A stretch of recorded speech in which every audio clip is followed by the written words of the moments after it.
you've definitely done things differently, but not like, it's not like you left to go travelling when you were 19 and like, you know what I mean? But yeah. No, and that's what I thought. Like, it kind of dawned on me the other day. Is like, I've had 3 children before I'm 30. Like, yeah, it's like that's a less trodden path these days. Yeah, it is. Welcome to the Less Trodden Path podcast, a dedication to untangling the world in a raw and honest way, following your gut and your dreams, no matter what they may be. Often they are different to what is known as the norm, a step out of the comfort zone, the path less tread.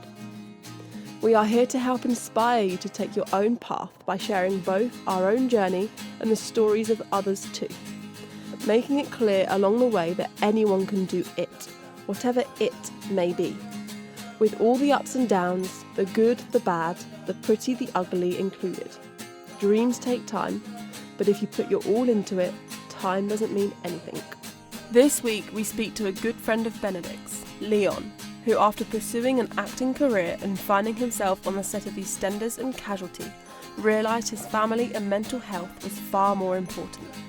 Leon preaches the value in taking the time to understand who you really are by stripping yourself of the identities that don't belong to you and by being true to yourself. From embracing your strengths to living in the moment and the adventure that is being a parent. This is Leon's very own Less Trodden Path. 'Cause I don't have any, there's too many places to go.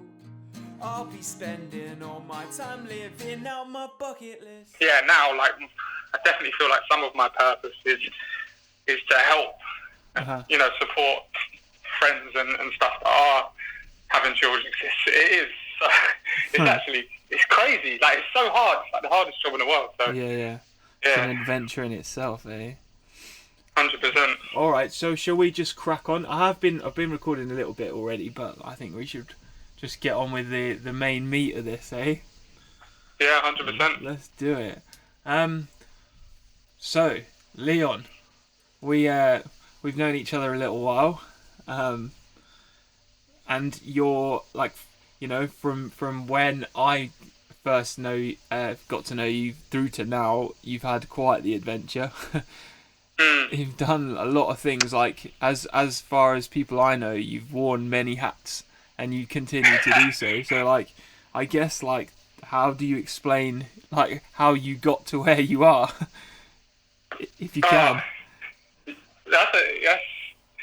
I mean, yeah, definitely wearing a lot of hats is one way of putting it. Going down a load of different paths is another way. I think, like, to sum it up before we get in any detail, I've definitely just explored a lot of different kind of avenues in terms of career, like just searching for some sort of purpose. I think that's,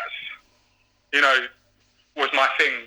And I always felt like I chopped and changed too much. Yeah. Because I was never ever satisfied with what I was doing. Like, and I always felt like, I could do that. Yeah. Why don't I do that as well? Like, I learned to do that. Well, I could do that. And I just pick things up and kind of run with them. But I think it was all just because I didn't want to live a straight up, like, same job, 9 to 5, like, through to the end. So, like, the same reasons for many people to go travelling and to, explore kind of different parts of the world. It was kind of the same thing for me, but in terms of job and career. And I think that comes from my dad, because my dad had always said, like, you have to enjoy what you do as a job. And my mum was very much like, you should just work. It doesn't matter what you work as, you just need to work. Like, work anywhere for any amount of money. You just need to.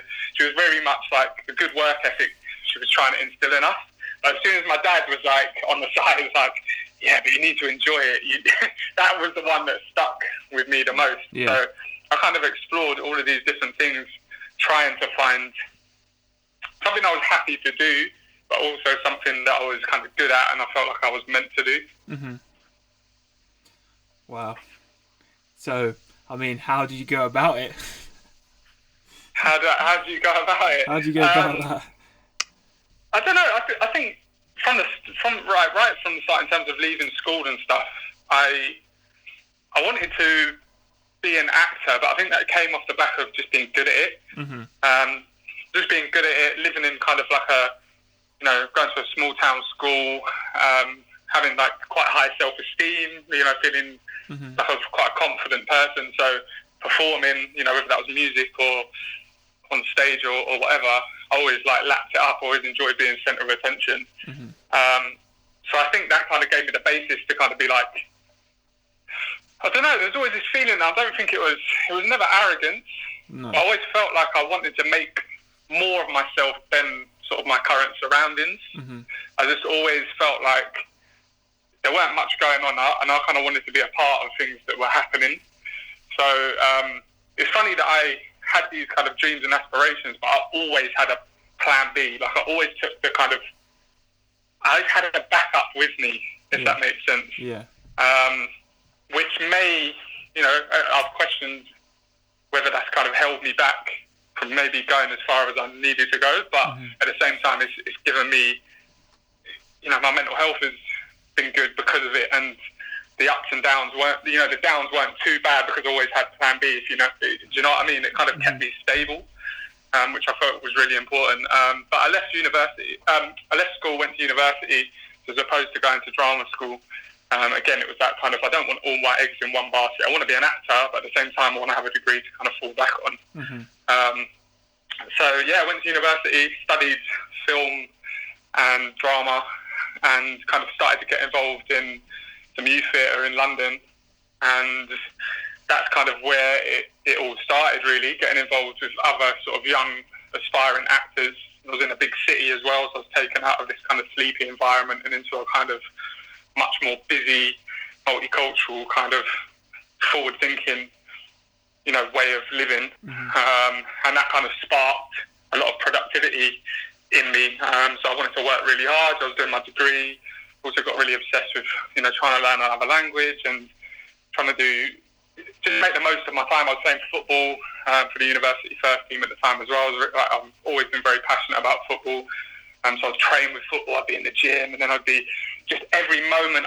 It was that kind of typical like, I want to be successful and I'm going to work hard at it kind of thing. I was always listening to motivational videos and all of this, and I just became very wrapped up in that kind of rat race, I suppose. It was that kind of rat race to kind of become an actor, and things just, I got signed to my agent and things started snowballing, and I kind of, even though I was doing theatre with other people, good actors and young actors and actresses from London, I still felt like I could carry my own. I still felt like I was one of the better actors at the time. And I just always had that self-confidence, I think. And then that kind of took me into getting my first TV job, which was a series called Youngers on the E4. And then I did Casualty. It was just one episode, and that was kind of, a big deal for me. I was like 2014 now, I think. And then, from Casualty, I did more theatre, and then did a few episodes of EastEnders, and then that snowballed and kind of went and worked on a film in Morocco and Qatar, and it just kind of, things just went well. But this is all over the kind of a span of about 4 years. So I think I've listed maybe 4 TV jobs over 4 years, is just, let me know whenever. Alright, there you go. You're back. We just had a technical glitch. Hopefully I can edit it in. It's all good. So it was just sort of touching on the fact that I've done 4 jobs over 4 years, which that's not a lot. It's not a lot at all. But at the time, every one of those small jobs, even though I was at the start of my career, felt amazing. Like it was like, I'm on TV and I've done this, and but it was the kind of downtime in between, and that was kind of, at times I'd really struggle with that, because you're kind of trying to make ends meet, and you're kind of on one hand, you're an actor, and you want to, everyone's like blowing smoke up your ass as well, saying, you're on TV, and everyone makes you feel amazing, but really you're kind of like, I'm only at the start of my career, and also I need money to live, because I'd settled down with my wife, my now wife, and we decided that we wanted to have children and stuff as well. So I had my son in 2015. So that was kind of after I'd done all of that other stuff, 2014, 2015, it all kind of coincided, which obviously put a lot more kind of pressure on me in terms of responsibilities, in terms of planning my future a little bit more, my family. I wasn't just kind of, it's a very selfish career being in the arts, as you know, like music, acting, whatever. Like, it's very selfish. You have to make selfish decisions. You have to be kind of out for yourself. It's very cutthroat. But now I have to start thinking about, planning for my kind of son's birth and how we're going to move forward, where we're going to live and all of this sort of stuff. So I think that kind of put added pressure on me. But my now wife she's a primary school teacher, so she had a kind of very stable job at the time. So that helped take a little bit of the pressure off me, in terms of, I've got friends who were, their partners were in the industry, so both of them have unstable jobs, so it's really hard to plan, anything really. Because you don't know when you're going to next work.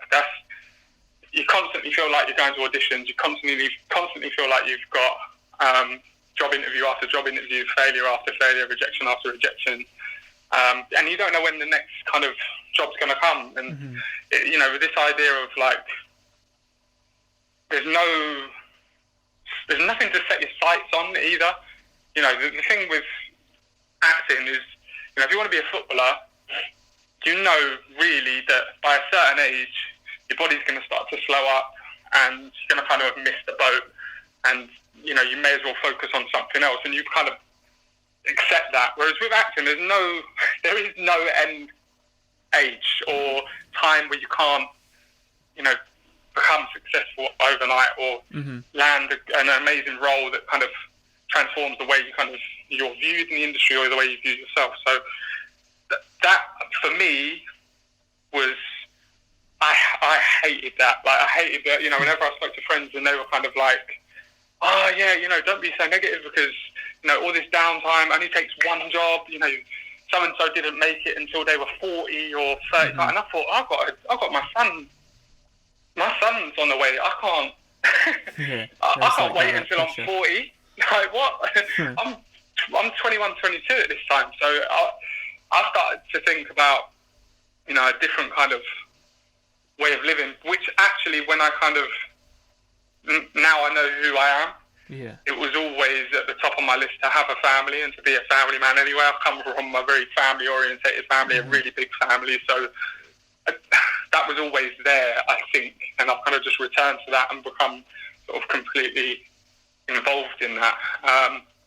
But yeah, I think being an actor kind of meant that I tried on other hats just to keep myself afloat. Like, I tried this and I tried this. So I tried to, I did all my football coaching badges in between, because I was like, oh, well, let me do my football coaching badges and then I can always become and set up my own coaching company on the side, and that will support me, with acting and whatever. I started barbering, I'm a self-taught barber as well, just literally learnt off YouTube. I'm from a family of hairdressers anyway. Yeah. So I've kind of always been around it, but I never wanted to be involved. Like, from a young age, I was like, no, I'm never doing that. Yeah. And then I was like, you know what? Why not? Barbering sort of became quite cool around 2014, 2015. And I was like, I'm going to start. I literally typed in learn how to fade, I think, on YouTube. And I had a notepad and I would sketch out every single step, like step one, do this with this guard, and I'll write it out and then flip the page. And then, so the first haircuts I ever did, I was working through this book and it took me 2 hours. I was literally every step I'd go back to the book and make sure I was doing it right and do that. And yeah, and I just ended up becoming more of a kind of full-time, part-time job, or a permanent part-time job that kind of helps me stay afloat really throughout, even up until this day. I think there's something to be said for it, which is cool, what you've highlighted there, in the sense that you had a kind of priority, a goal in mind with the acting, and instead of kind of just letting it go, you've you did what you could to make sure it was still there, despite all these like different things like going against you, if that makes sense. Like you needed a way to financially support yourself, you had your son on the way, like, but yet you were still like, no, I'm gonna make this work somehow. I think there's like there's a lot to be said in your character for that, if that makes sense. Yeah, 100%. I mean, I didn't actually leave my agent till 2019. So my son was 4 by then, and I'd already had my daughter. So I had 2 children, and I was still plugging away, like trying to make the acting thing work, but balancing everything else in my family, and like I say, barbering. Like there was loads of other little bits and bobs I tried to do. Obviously, I've always done like little jobs, like a lot of kind of actors do. But I was like, there's a lot of other things that I was like, yeah, all right, I'm going to start doing acting classes, and that kind of like fell on its face. And that was like one of my first like big failures, where something like really didn't go to plan. And that kind of was like a big lesson for me. But I kind of was like, oh, I'll just do something else. Yeah. You know, and that's where like I've always questioned how much perseverance I had, because I'd always chop and change. Like if it didn't work, I'd just be like, oh, I'll just do something else, and I'd set it up, set the logo up, get a uniform, and get going. And that, you know, I've learned to admire that about myself. But at the time, when things didn't go right and things kept failing, I often thought like, oh, is that me? Do I just give up on everything? Like am I someone that just throws the towel in with everything? And I look back now at a lot of these things, you know, even moving forward from that and working in schools and working with young people and setting up my own company in terms of mentoring, I got to a stage where I was like, well, I can talk to young people because I've just dipped my toe in so many different places. Do you know what I mean? And I wouldn't have been able to do that if I just stuck to one thing. No. No, keep going, sorry. And I was just saying also, like, one of my friends, and it might be a similar point to what you're going to bring up, but one of my friends said, like, you just got to look at how kind of complete you are as a person by, like, all these incomplete pieces, if that kind of makes sense, which was a really kind of cool way of looking at it. Yeah, I was gonna this is a funny quote to bring to mind, but like I once heard this athlete say a quote, and he was like, they say winners never quit, but actually what winners do is they quit things all the time because they try things and they don't work, and then they tried other things, and you get used to that like resilience of, if it doesn't work the first time, it doesn't mean you have to, you know, like it doesn't mean you just have to find, like, you know, you move on to the next thing, and in like you say, even if none of them kind of come to light, you never know when it's gonna come to use. You know, you never know when the lessons you've learned over, you know, trying to start something and it not quite working. You never know when those lessons will carry over to something that will work. You know.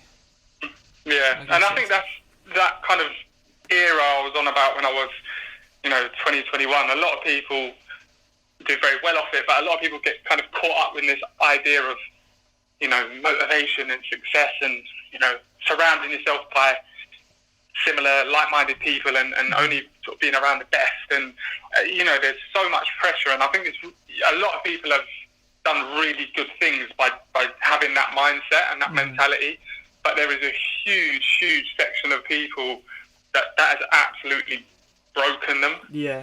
And, you know what I mean, all of that pressure, and they don't talk to you about the failure side of things. But if you're really persistent on the same thing and you're not willing to try anything else, you're like, no, I'm going to, you know, because I watched this video and I feel motivated again, I'm going to do this again, and you fail again. Like, those lows are so hard to take. I think they are anyway. And because you compare yourself to other people doing the same thing, and it's like, what don't I have? They're doing this and they're doing that. Whereas if you kind of, you know, you're not gripping onto it so hard, you release it, you kind of find your purpose in something else, and you can always end up falling back on that same path. But it's just, you know, I feel like I've had, I don't know what year it was, but I had 1 year where things got quite tough for me, and I realised actually that I needed to do a bit of soul searching, and there was a lot of things that I needed to figure out about myself, you know, before I jumped back on the kind of, let's try this and let's do this.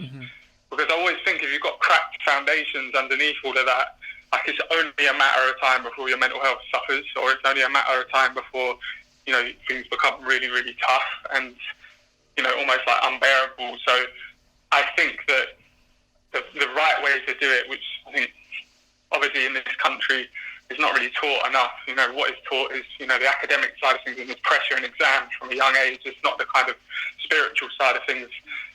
And then once they become accomplished in who they are, then they can kind of start exploring things off, using that as a bit of a basis and adding to that and taking away from that as they go. I just think that's a far healthier way, and I kind of did it in the reverse. I kind of, my identity was made up of, you know, becoming an actor and trying this and trying that. And then once that started failing, I realised I didn't actually know myself at all. So I had to spend a lot of time kind of figuring that out and stripping a lot of things back, cutting off a few people, and just arriving at much kind of more content. Yeah, exactly. Yeah, I think that is really true, like what you say. It's not really taught enough, like, and there maybe is a bit of a shift going on now, in terms of, you know, looking more inward first, and instead of being just that outward, you know, pretend you've got it all together and hopefully it will come all together, as opposed to like admitting that you haven't and working that out first and then going from there. I think that's definitely a lesson that it would be good for more people to hear, because I don't think it's as accepted. Like you said, there's a lot of motivational videos online that say you can do it if you try. If you know, you've got to want it so bad that it happens. Like that is a good mentality to have in some respects and towards some things, but actually there is something to be said for, you know, taking some time to yourself and going, right, who am I? Like what makes me tick? Like what really motivates me? Like what do I do every day anyway? That's like, you know, that's not just like I'm gonna try and be this, you know. It's a bit like, you know, forcing a jigsaw piece into something like a piece that doesn't fit. Like you've got to find your piece and where you fit, as opposed to worrying about trying to fit into the other pieces, I guess. That's a bit of an analogy. No, 100%. And then there's so many people that have just like, you know, when you force a bit in and it kind of, you can see the picture, like it kind of comes together, but it's bent and it's kind of, you know, you're breaking pieces, the pieces themselves are breaking up, like you're battering yourself. And I think that's what happened to me. It was just, I was just trying to force a lot of things into it. Like I'll just chuck the puzzle away and just be like, I'll just get another puzzle and try and fit that piece in. And I was just going through so many different pieces, and really I just needed to kind of step back and be like, okay, what is it? I need to look at everything and take some time. And I was just so wrapped up in that rat race and that striving to become someone or something, that I couldn't see it all. And the funny thing is now, I'm far more content now, and I can appreciate things. And that was never a part of my character before. You know, because before, you kind of, when you're in that mindset, and when I was an actor surrounded by people like that, which I'd achieve something and it would just be, I'll just not set another goal. I just set something else. But I never really took time to appreciate it at all. And I just set another goal and be like, oh, you know, how can I do that? And I used to put my, you've done this and you've done that, or oh, you're on Eastenders, you're on TV. Like my mum watches this and she's so happy to say blah blah blah. She's told all her friends, and then I'd just be like, feel so awkward about it. I'd just be like, it's not a big deal, like, or whatever. Like, it's just because I felt like, this is just a start. Like I've barely been doing anything. Whereas I look at like the way my mum must view it.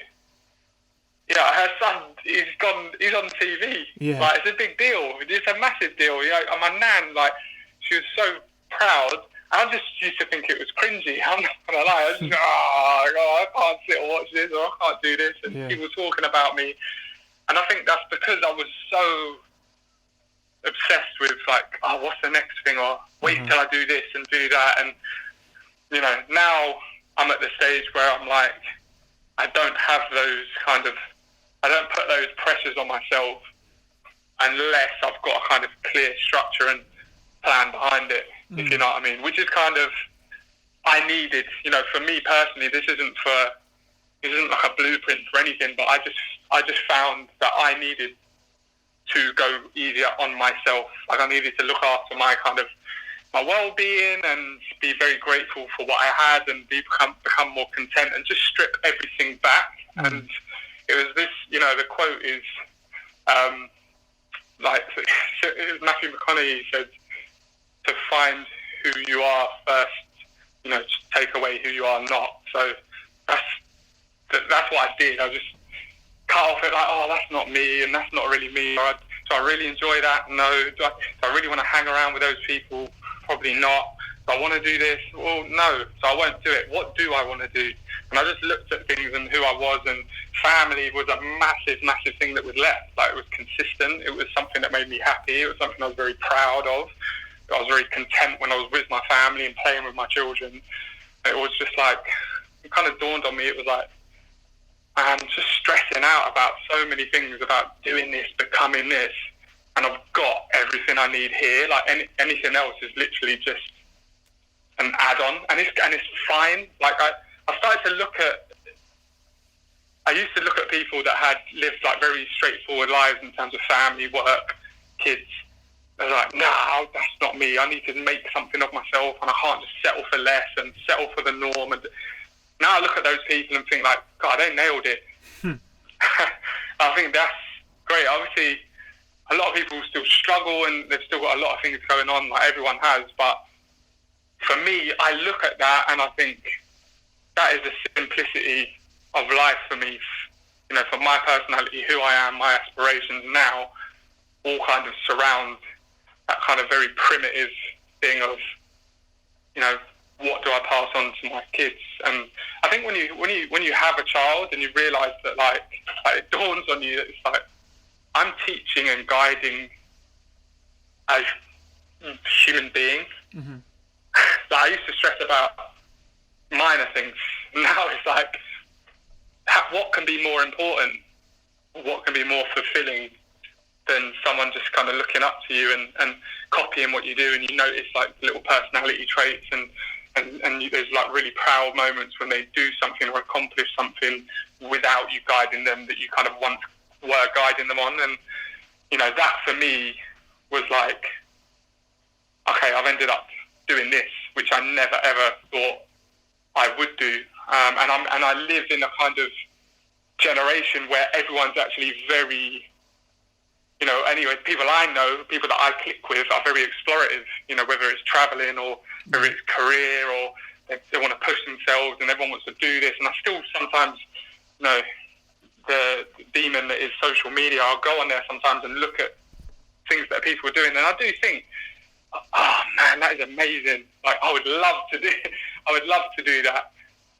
You know, and they're probably logged on and maybe they see a picture of me and my family or whatever, or hear about things, and they probably think, oh man, I'd love to have that. So it's one of those, man. I think I've ended up doing something in terms of, you know, I've got 3 children now, and I'm 29 next month. So to think that I've had 3 kids in a kind of generation where people don't have kids now till much, much later because they want to kind of live their lives and do things earlier, or do you know what I mean, as opposed to later.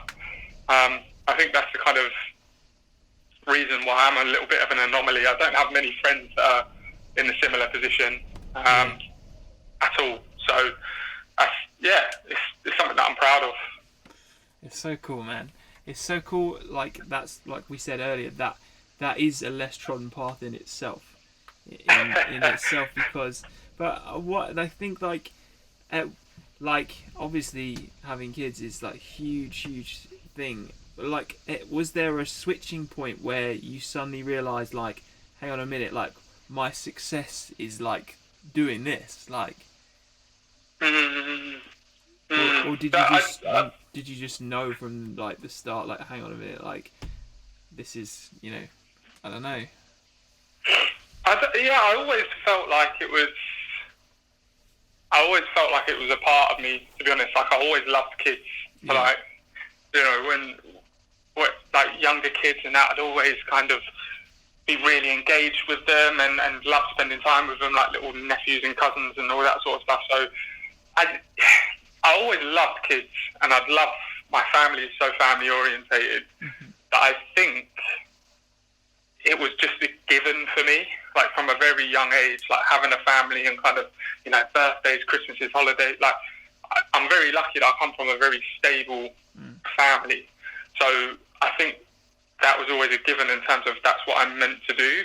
And it's something I wanted as well. So I never felt pressure to kind of do it or like, I must do this. I just, I was 21 thinking like, I'd love to, I'd have a child. I'd been with my wife for 4 years. And it felt right. It was something that she wanted to do. She always wanted to be a kind of young parent, and I felt like I had the energy and the time, especially because, my work wasn't full on because I was active and stuff like that. So, yeah, I did it, and like everything I've done in my life, I never really reflected on it. I just did it, and it was just another thing for me to get my teeth into in terms of learning how to be a parent. And I bought loads of parenting books, and I was like, I'm going to do this properly. Like, I just wanted to be a conscious parent. I really wanted to do it right, and I wanted to work really hard to understand, babies and the impact of language and all that sort of stuff. And so again, just like another job, it was a bit like learning to barber or the football coaching or anything, like any role that I had. Like, I just was so immersed in it, and I just wanted to learn so much about it that I don't know if I ever just sort of had a moment where I was like, this is my sort of success or whatever. Yeah. Just the success, honestly, for me, comes down to, and right now, and I think I got to the stage where I thought, life is tough for a lot of people. Life is very, very hard, and even for myself, I'd gone through times where I felt the pressure and I felt very stressed and thought, this is just daunting. I had my kids, like, the anxieties of, parental anxieties and stuff like that. And it was just like, life's so hard that I don't want to complicate it too much. And, I felt, or I feel currently, most happy and most successful when I'm content, when I'm relaxed, and when things are very, very slow, which is like the opposite to the first kind of 10 years of embarking on my career, like when I was at university and everything like that. Everything was fast-paced, and I was like, everything we've discussed so far, it's literally the opposite to that now, and if you would have asked me this when I was 18, there's no way I would have said that this is what the situation I would have been in. No way. I think, like, it's a huge lesson to learn, and, like, for some people to hear that, like, you don't need to be constantly, like you say, there's a real contentment in just being a bit slow and taking things in and just living in the moment, I guess, is the best way to put it. Like, that's the real sort of, I kind of take away that I'm getting from you. Like, if you're constantly just looking at the next thing, where's the next goal? What's next? Okay, I've done that. What now? You don't live in the moment, and life just passes by. And almost like, I've always said that life happens anyway, whether you're looking for the next thing or not. You often find yourself in the next thing, whether you were desperately thinking about it or not. And there is like a huge thing in just being content, just being in the moment, and just being like, this is good. This is life. Yeah. And I think that is the absolute kind of pinnacle for me, is that career, like, I don't think your career should ever be. You shouldn't be 110% invested in it, because like your career doesn't define you. Like my family doesn't define me. My wife doesn't define me. My relationship, like all of these pieces together make up where I am right now, and that could all change in a year's time. Mm-hmm.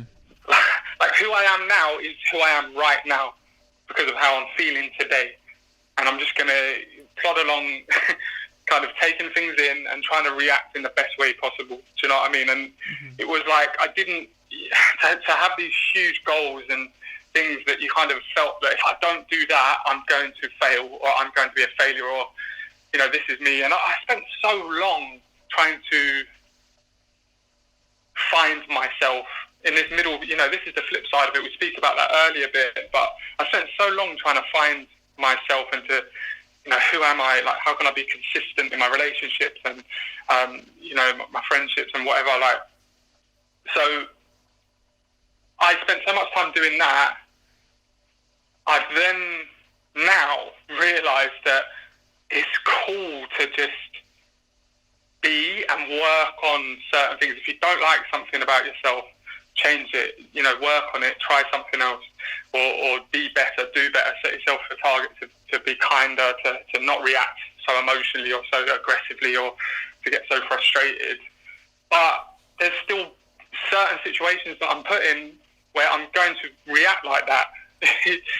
When my children are involved and things, it's just, that is the way it is. I've tried to find myself, but actually there's so many different versions of me, and I've really got to be cool with that. It's like, I don't want to just go. I went on this big soul search to find myself, and I came out the other side thinking there's so many different parts of me. I've just got to be proud of it, happy with it. If there's a part of me that I don't like, I can work on that, But I didn't want to become too obsessed with finding myself and, being consistent, like this one person. Now, that's my view of things. Mm-hmm. You meet people in life that feel so accomplished, and then they'll project that on everything. And I disagree with that, because this is the right way to do it. Mm-hmm. And like, it's because they're so self-assured in terms of who they are and what's right for them. It's like, okay, that's great, but you don't have to do that in every conversation you have or every circumstance you're in. I think consistency is good, but you've also got to be able to accept that you're going to have terrible days, you're going to have bad days.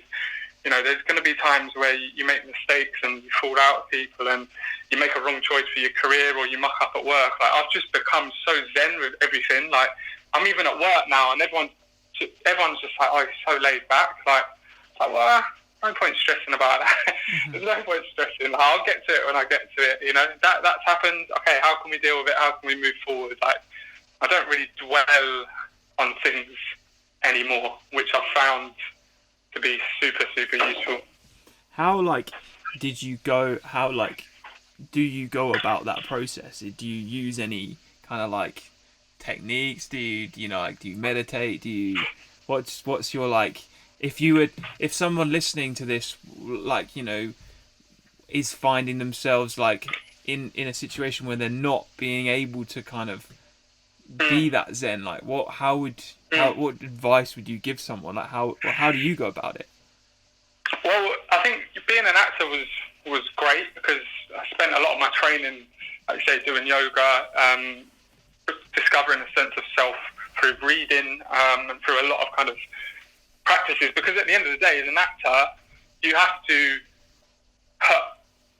become a character. So you have to be aware of a lot of your own tics and your own way you move, the way you talk, the way you react to things, eye contact and, things like that, so that you can get rid of them and add this character onto yourself. So from 18, when I started, my course at university, I started exploring myself. So I think I was very lucky to be introduced to that kind of concept. But there's so much. I think the best thing that you can do is connect with people that are living a different life to you. How you go about that, I'm not too sure. I mean, I reached out to a couple of old school friends or people that I knew that had gone travelling.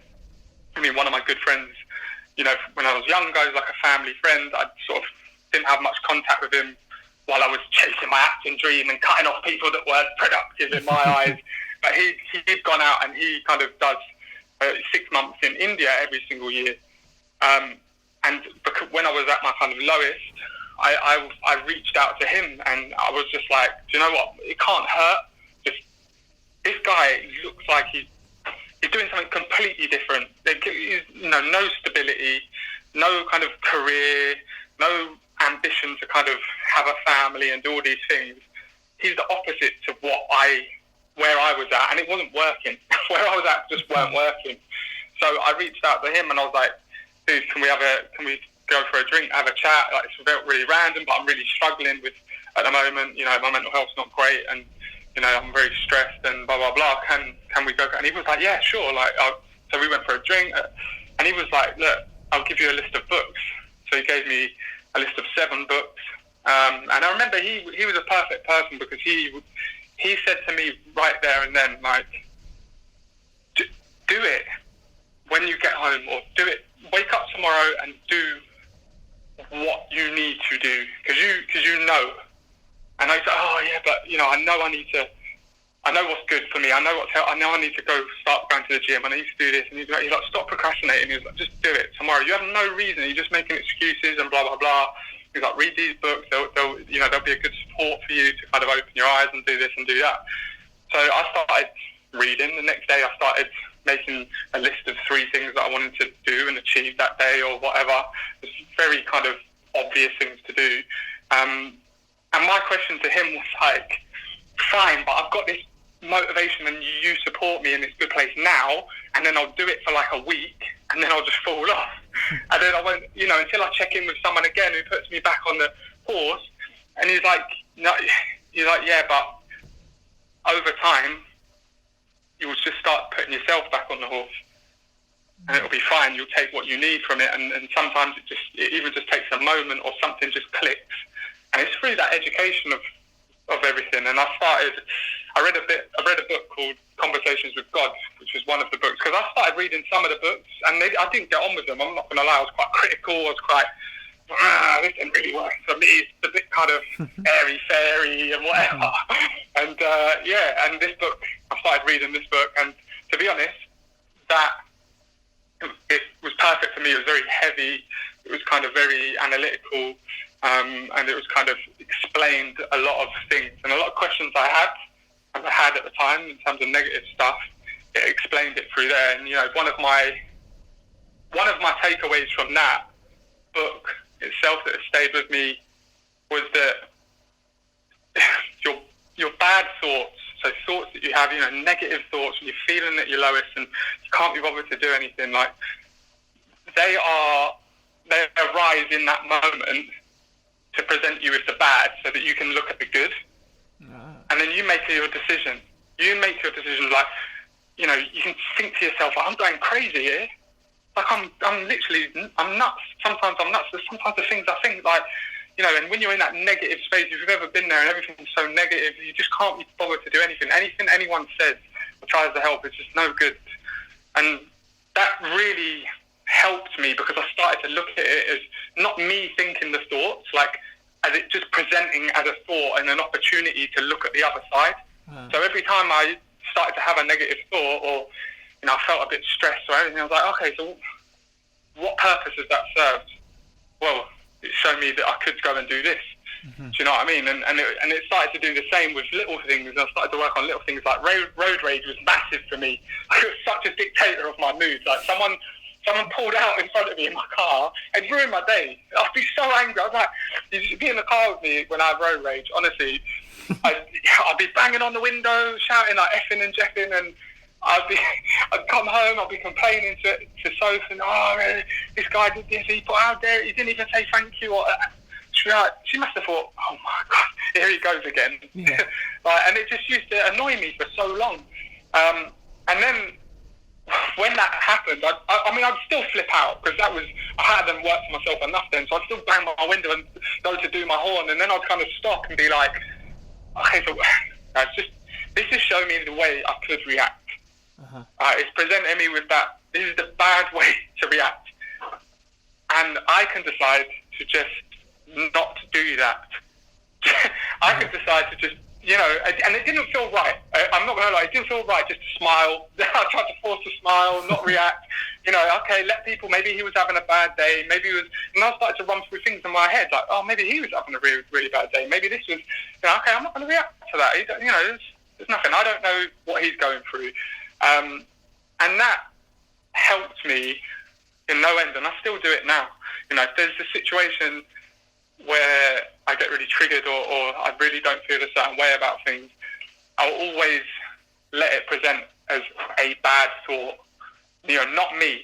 And that was the most important thing, because I always say, oh, I've got road rage, or, I just get so angry, I've got a bad temper if I lose stuff. But I just took them on as my own personality traits, but they're not. You let them define not you. At all. It's just, they don't at all. They were just, they just manifested itself at that time, maybe because a load of different things and other stresses and whatever, and they just came out in that moment. And once you start to get control of those little things like that, you start to kind of demist the kind of mist that is over you. And, I think little things like that, and when you look and you read different books, you get the bigger context of why these things are useful.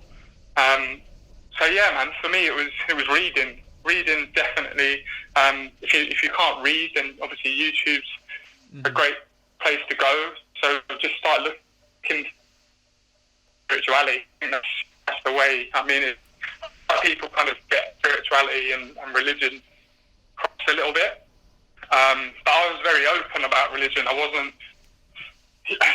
someone that was very, very critical of religion, but also I wasn't very, very passionate about religion either. I was just kind of like, yeah, okay, cool. People want to believe that and that. And then when I started to read and read about spirituality, I noticed that a lot of these kind of universal truths transcend all of these religions anyway. And I started to take that and apply it to my own life. So yeah, I think there's something to be said, like, when you start looking into some of these things, they're all trying to say the same thing, and you can kind of you start to get that when you start looking at it. And I guess it is about kind of being open enough, but like you said, you almost need to get to that place where you need it in order to open up to it.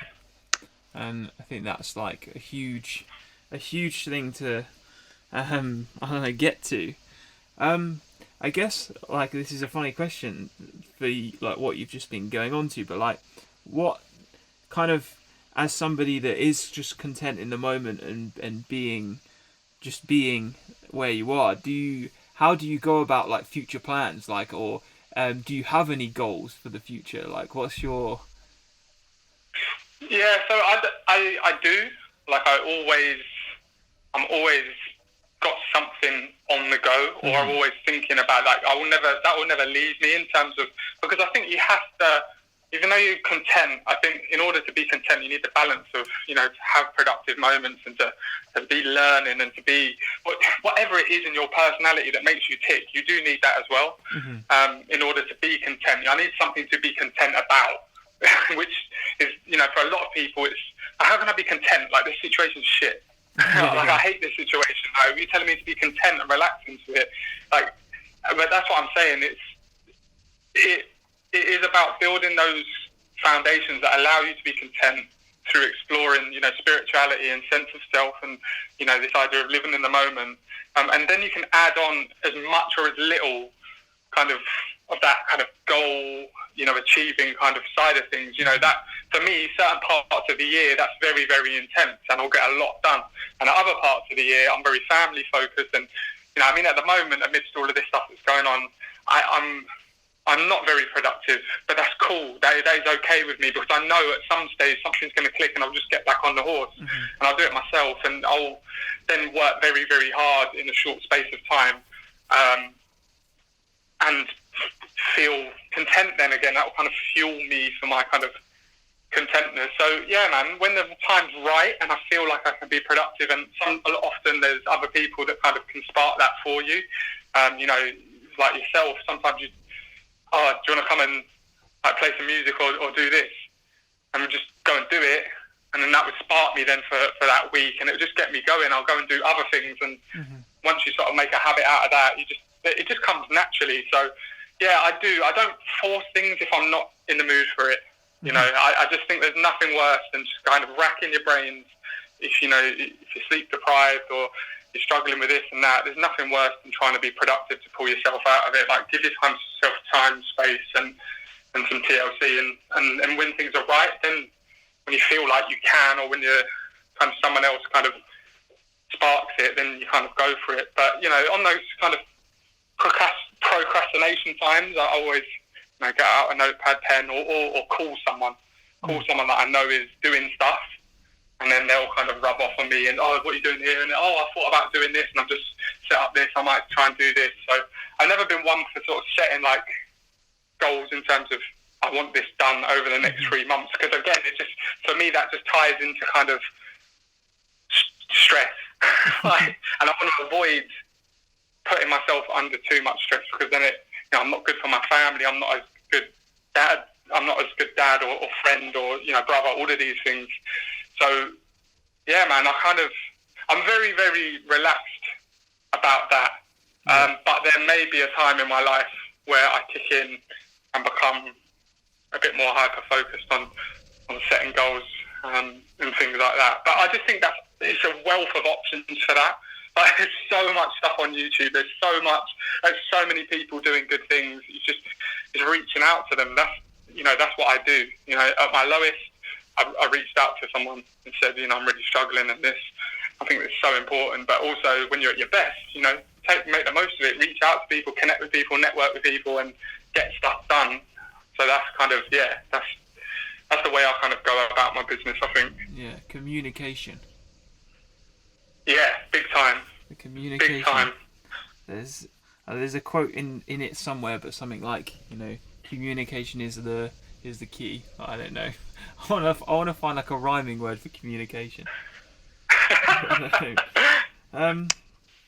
So, do you keep like any kind of sort of like list of things you want to do, like a bucket list, or like is there any, like, I mean, for somebody that you've done quite a lot, like, in terms of experiences, you've got quite a few under your belt. So, but is there is there anything that you want to do, like, in life, or is it literally just a case now of like, no, I'm gonna see what comes my way? Yeah, to be honest, I still feel like I live, even though someone would look at my life and say it is very restrictive now. I've got 3 children, I've got a mortgage, I'm married, I've got, I work in a school with young people.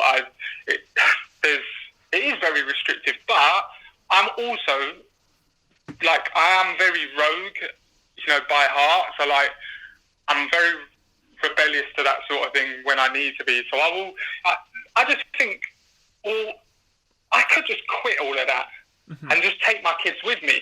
If I really wanted to, I could just sell my house. I could just quit my job. I could do what you do. I mean, it would be crazy and there would be some severe implications, but man, if things happen that way, I'll just do it. I'll just move anywhere. I am very, very fluid, and I've learned to be very kind of laid back. And, I think about taking stuff off, and, again, I think I'll get to a stage of my life, maybe over the next few years, where I will become a lot more proactive in terms of thinking forward. But while my kids are young, they are kind of all encompassing at the moment. So you do, trying to, get them to school and get them more independent and, get them through that stage of their lives. And then I suppose I'll start focusing on myself a little bit more. But I think I'm very aware that actually at this stage of my life, I need to take care of, my family and my own well-being, my wife's well-being, and she takes care of her own as well, but we kind of support each other in that. The people around me, my close family, friends. And that is that. I mean, there's a lot of things that I want to do in terms of my culture, my heritage, visiting Oman, exploring more of my family roots and stuff like that. But again, like, I've been to the Middle East, I've been to North Africa. Like, it's not like I've not travelled at all. I've done that with acting, so I went with work, and I've sat on a rooftop in Morocco, and it was just me, and I was just looked across and just thought, geez, this is incredible. So it's not like I've not seen any of the world at all. So I do get it. Some people that have never seen or never travelled at all, I think if you have that anyway, I need to tick this off my bucket list. You've got to get it done, or you've got to at least try. And if things don't work out, try something else. Try a different thing. I think you've got to get those things done. I'm just one of my bucket list is kind of non-existent at the moment, just because of my circumstances. I think I'm very focused on what I have right now, and you think about, for me as well, like, I've only sort of become at peace with this over the last recently 2 or 3 years. Like very, very recently. So, I'm very much protective of that as well. I don't want to have too many expectations for myself, because I've been so happy for so long now, and I've been so kind of zen and kind of laid back that it's kind of like, nah, I can't disrupt the flow at the minute. But if I do, then cool. I'll add some things that I need to add. But yeah, man, like, I'm sure there'll become a stage in my life where this does get monotonous, and it just, it is. I'll get sick of working a kind of job and having just a house, and I'll need more. But maybe not.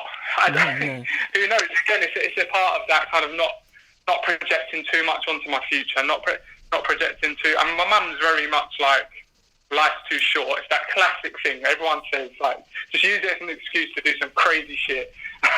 Life's too short. Well, oh well. But the essence of that is that, like, life's too short to worry about things in the future. Yeah. Like, cool, plan, do what you need to do for you. It's all personal, but whatever you do, set up your life so you don't have to worry about that, and that's what I've been very focused on, is how do I make my life as consistent and as kind of horizontal as possible, so that I can exist in the now and not worry about the future.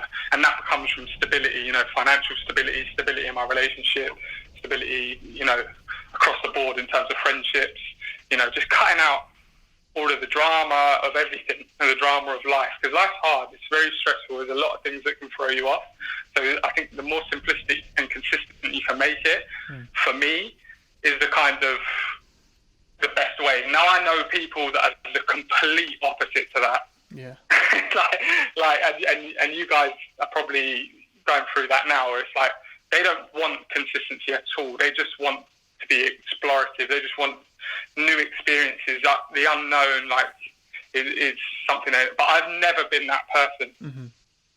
Like I'm not like I'd go to a theme park. I wouldn't go on the roller coaster. I'd just hold everyone's bags.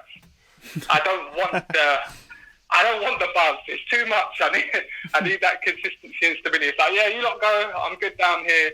Like, I've never watched horror movies. Again, what's the point? It just puts me in a place I'm too scared. I need consistency. I need to know what I'm watching. I need to do. So, again, you're speaking to someone that went off and tried, these high aspirations, but really have kind of settled down to things that do align with my personality, which goes straight back to what you said about things just happen anyway.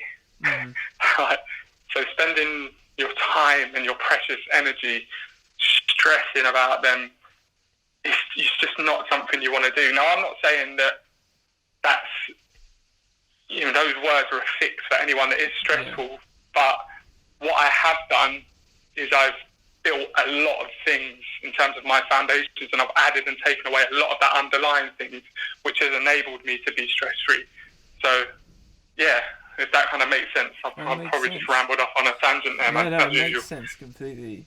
I think that it's sort of a really good takeaway is, like, being in the moment and realising that you are living, even, like you said, it is necessary to have things to work towards and to achieve, but it's almost like, regardless of if whatever it is you're working towards, whether it is building a family or achieving sort of a goal in life, whatever it is, like there's a necessity to just being still and just enjoying being still and being, even like going further than enjoying the process, just enjoying the moment. You walk outside and you breathe fresh air. It's like, wow, that's a nice thing to do. Do you know what I mean? And I think that it's really refreshing to hear, like, even like like you've been almost on both sides, I guess. Like, you've been the person that was striving, every moment had to be about getting the next thing, and now you're kind of on another side of it where it's like, well, actually, like, I'm just gonna be here, and I think it's like really powerful to hear it, how necessary it is to do that. Just be still and just go, no, I'm going to be me. I'm going to enjoy this moment. I think that's really cool. And I think there's that to apply that to a normal, like in quotation marks, life, because so many people get that by living like, obviously this like, traveling and career, and they get a lot of that kind of satisfaction and from doing that, and they find stillness away from the busyness of the life that we're provided here. But I was really interested because I knew that I never was going to travel, but I still needed all of those elements that you've just talked about. I needed to apply them to a normal life. Like, how could I do that? Like an average house kid's job. How does that not stress me out? Because I'm not the sort of person that I don't feel like that's going to be good for me. Do you know what I mean? I was like, aspirations and this and that, and I needed to do more, and it was very negative. But actually, when you find stillness and you find the positivity in all of that, it just kind of makes things make so much more sense. And I think that's why I ended up working with young people, is because I wanted to give them that support, that nurture, and the love, really, like someone they could rely on, like a big brother, like a father figure or whatever, the consistency that I think underpins all of this kind of contentment and this ability to flourish. You need that support, you need the love, you need the kind of the teachings of appreciation, gratitude, empathy, all of those things. Just that's why I ended up going into that line of work, and I think that's why it really works for me. That's cool, man. It's really cool. Do you have a mantra that you go by? Do I have a mantra? Yeah. Like, have you worked one out through everything that you've kind of been through so far?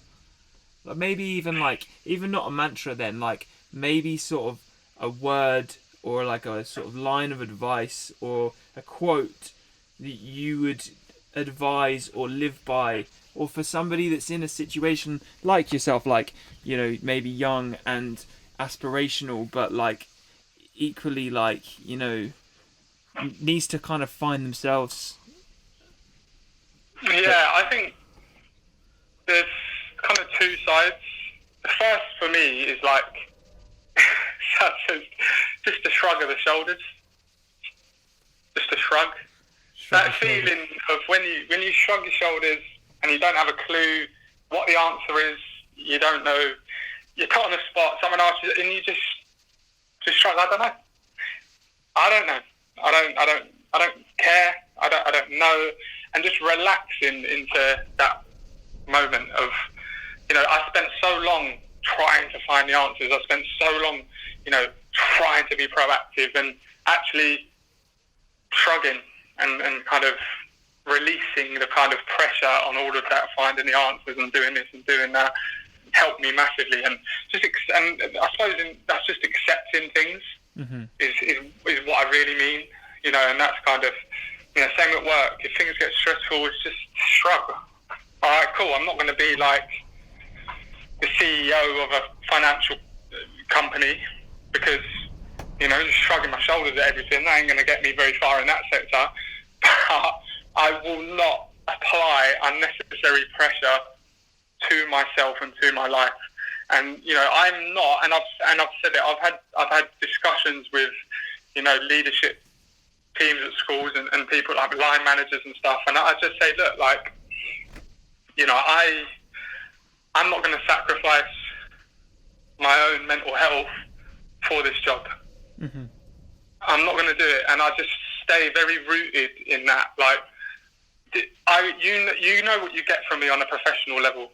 Mm-hmm. And I will turn up to work and I'll commit every single day, and I'll do what needs to be done. I will go above and beyond.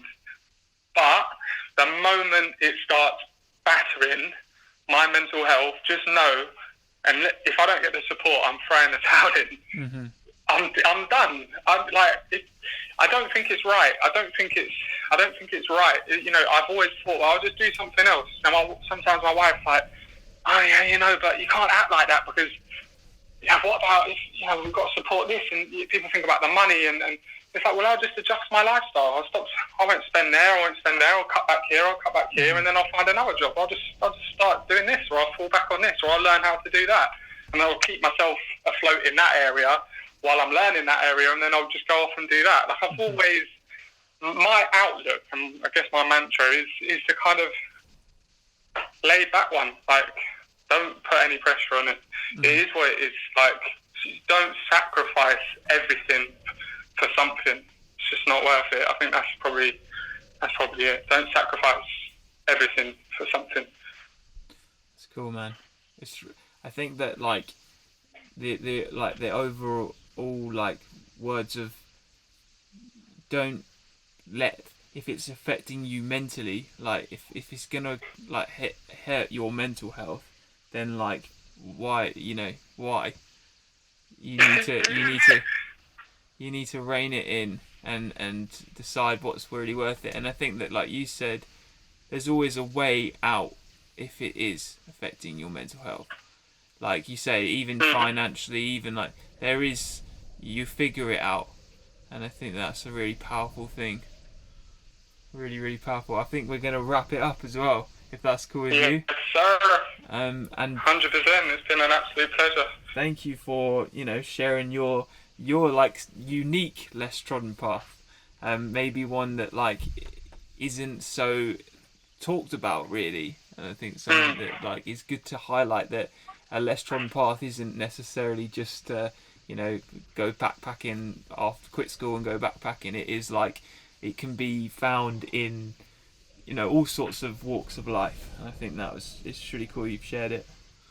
So thank you. 100%. And I thank you. I just want to say, like, I've got so many friends like yourself, and in the acting industry and music industry and this and that, and so many people doing so many different walks of life, so many different paths, and they're all great. Like, it's all awesome. Like, my way of doing things is one way of doing things, and I'm happy with it. And I'm so happy for all my friends. I'm never jealous of, I could have done that, or I could have done this. I'm just really happy to see them doing their own thing. So yeah, man, thanks for having me on, and thanks for letting me talk and let me share. I hope I haven't rambled on too long, and hope someone can take something from this. But if there is anyone that's listening to this that kind of thinks like, I'm in that situation, then hit me up. Like, just reach out. I'm good to chat to anyone, anytime, anywhere.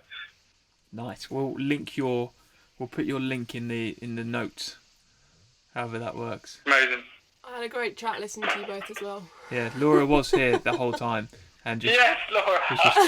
Just chilling, listening. I was just listening the whole time. The first time I've just sat there and just be like, yeah, Ben can just chat. So yeah. I hope I didn't talk too much. I didn't even let you get a word in. I mean, you could have cut his hair in the meantime, but Yeah, fine. my hair is in desperate need of a cut, but a bit far away. You need to teach me some stuff, or send me the YouTube videos that you learned from, because he's craving a haircut and I'm a bit shy of doing it, to be fair. That'll be our next thing then. You need it on your list of things to do. Yeah. Learn how to conquer that, and so you can cut and hair. Awesome, man. Alright, cool. We'll leave you there and to get on with the rest of your Sunday. But alright, love to you both. Stay safe. You too, man. Bye. See ya. Alright, peace. You have been listening to the Less Trodden Path podcast with Laura and Benedict. Make sure you subscribe to us on whichever platform it is you're using. If you would like to feature on the Less Trodden Path podcast, then head over to our website thelesstroddenpath.com. Thank you for listening. The Less Trodden Path podcast is sponsored by imakesounds.com, music for content creators. If you're looking for royalty-free music to feature on your own podcast, blogs, YouTube videos and more, then head over to imakesounds.com.